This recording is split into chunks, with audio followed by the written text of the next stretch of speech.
Здравейте! Днес ще ви покажа как може да се направите инкубатор, стига да имате желание, за люпене на яйца. Като казвам, че същия инкубатор може да го използвате и за покълване на семена преди да ги засеете в саксиите, домати, краставици. Цялата система се състои от два контролера за регулиране на температурата. 37,7 в момента съм ги настроил, защото цялата ми практика показа, че има възможност контролера да изгори и да останеш с температура, която няма да е подходяща за яйцата и така да си хвърлиш целият труд на вятъра. За целта поръчвам ефтини контролери от AliExpress, някъде около 10 лева единия, които работят на 220 волта. Схемата за свързване е елементарна и всеки един контролер пуща независимо по една кружка, т.е. единият контролер пуска една кружка и другия контролер пуска една кружка, защото ми се е случвало и кружката да изгори. Другото, което ми се е случвало, вентилатор също да изгори, затова съм сложил два вентилатора, независими от контролерите, които работят нон-стоп. Другото, което ми се случи, е, че когато сложа вентилатори на 220 волта, те вдигат много температурата, защото работят на по-големи мощности, по-големи обороти и загряват много температурата. И ми се случи по време на августски жеги, тук в тази стая, където се помещавам, да дигне до 40 градуса самия вентилатор. Тъй като той работи постоянно, няма кое да го спре. И затова преминах на два вентилатора по 12 волта. И те имат по-малка консумация на мощността и загряват по-малко температурата в самия инкубатор. Затова съм с два контролера, които независимо работят един от друг и се настрояват на 36,7 и два вентилатора, които работят нон-стоп. Влажността я регулирам вътре поставям съдове, открити съдове с вода. Ще ви го покажа след малко. Като за целта, за да разбера каква е влажността, съм си купил два датчика пак от AliExpress, които мерят температура и влажност, и в зависимост от това каква е влажността, слагам повече съдови открити вътре или махкам естествено, като гледам влажността да е много висока. Може да е 70, може да е 80%. Въпрос е да не пада под 50%. Т.е. имаш ли влажност 60, 70, 80, си добре. Може да я намалиш до стандартното 55-60 по време на самия цикъл на люпене, но не трябва да пада под 50. Сега ще ви покажа и самата обстановка вътре в инкубатора. Подръчни материали.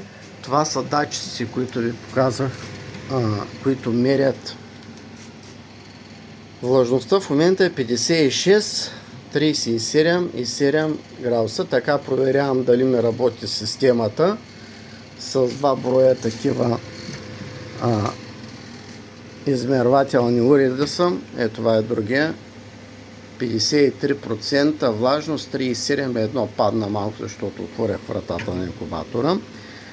Горе за горния контролер имам едно осветление, една лампа, която загрява, и за долния контролер втора резервна лампа, която загрява. Даже да изгори контролер и лампа, другия поддържа системата. Това ми са съдовете за влажност. В зависимост от това колко процента показват уредите ми, махкам или добавям буркани, купички, една купичка, един буркан, една караванка. Като караванката ние махкам, постоянно има вода в нея. В зависимост от това дали влажността ще я намалям и ще я увеличавам, слагам буркан или купичка с вода. Вентилаторите, както казах, са на 12 волта, защото 220 волта много загряват и тъй като работят нон-стоп, няма кой да ги контролира и през лятото дигат много голяма температура. Яйцата, тук в момента има 30 яйца, мога да сложа още 30, да станат 60, а общо мога да сложа около 100 яйца в целия инкубатор, за сега само 30. Едно яйце му правя така наречените очички. Ако виждате, тези очички в момента, ето зелено яйце, в момента очичките гледат надолу, т.е. с нощи яйцата, примерно съм казал, че са заспали. Т.е. очичките са надолу. Сега е сутрин и трябва да направя очичките нагоре. Точки, очички, както искате, така ги наричате. Сутрин и вечер се обръщат очичките дали да гледат нагоре или вечерно време трябва да заспат. Ето този ред сега ще го направя, да се събудя, така нареченото събуждане на яйцата сутрин с очичките нагоре. Виждате ли как точките, които съм белязал на половината яйце, вечерно време са така, заспали надолу, а през деня са обърнати нагоре.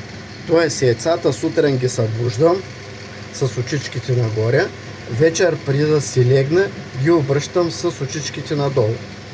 Гледам върху вентилатора да не слагам яйца. И това е най-кратко казано за всеки един инкубатор. Тук съм записал колко градуса трябва да са яйцата от 1 до 19 дни 37,6, а след 19 ден до 21 37,2. Влажността първите 20 дена или 19 дена 55%, а последните 2-3 дена 70% влажност.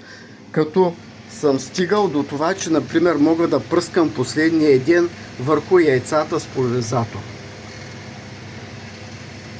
Това е за инкубатора. Вътре може да се сложат и семена зимата, когато е студено. Примерно искам да засаждам домати, слагам тук семената в влажно парцалче с памук и ги оставам за 3-4 дена. Те покълват, регулирам си температурата с контролера, тогава вече трябва да е някъде към 27-8 градуса. Слагал съм и до 35 градуса, примерно, за да покълнят по-бързо семената от доматите и краставиците, примерно.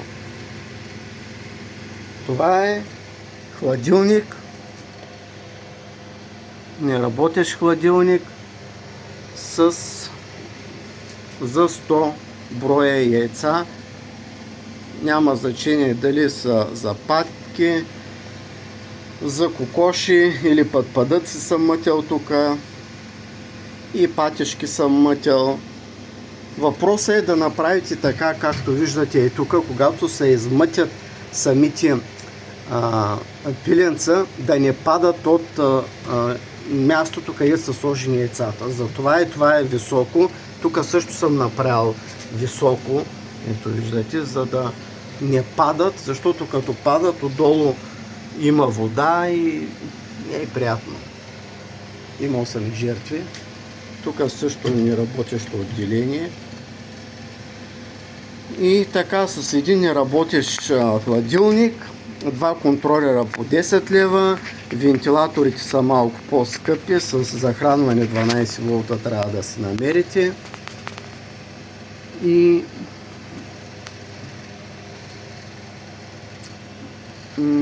не е много скъпо. Стига да имате място, къде да си оставите един хладилник и да го използвате с години.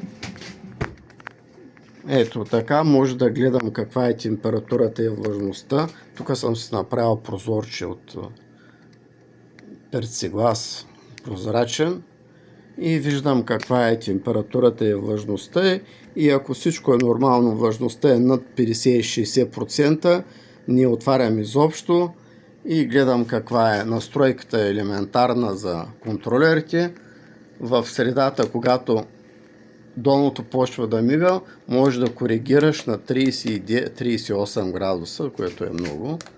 Аз ще го сваля на 37 и 6. В момента е 30, горното показва, че е 33,2, защото беше отворена вратата. Тук се вижда, че лампата трябва да свети. Ако тук свети, а лампата не свети, това означава, че имаше сгоряла лампа или контролера не работи. Случвало ми се такъв контролер да дефектира, затова съм си купил още един, който ако усетя, че един е дефектирал, другия поддържа системата, докато оправя всичко. Влажността, както казах, се регулира в зависимост от това какво показва самия датчик. 43%, защото скоро бях отворил, сега ще се вдигне влажността. Самите вентилатори поддържат влажността, като изпаряват водата и се поддържа влажност около 60%, гледам да е. Може да е 55%, не е проблем, но хубаво да е над 55-60%.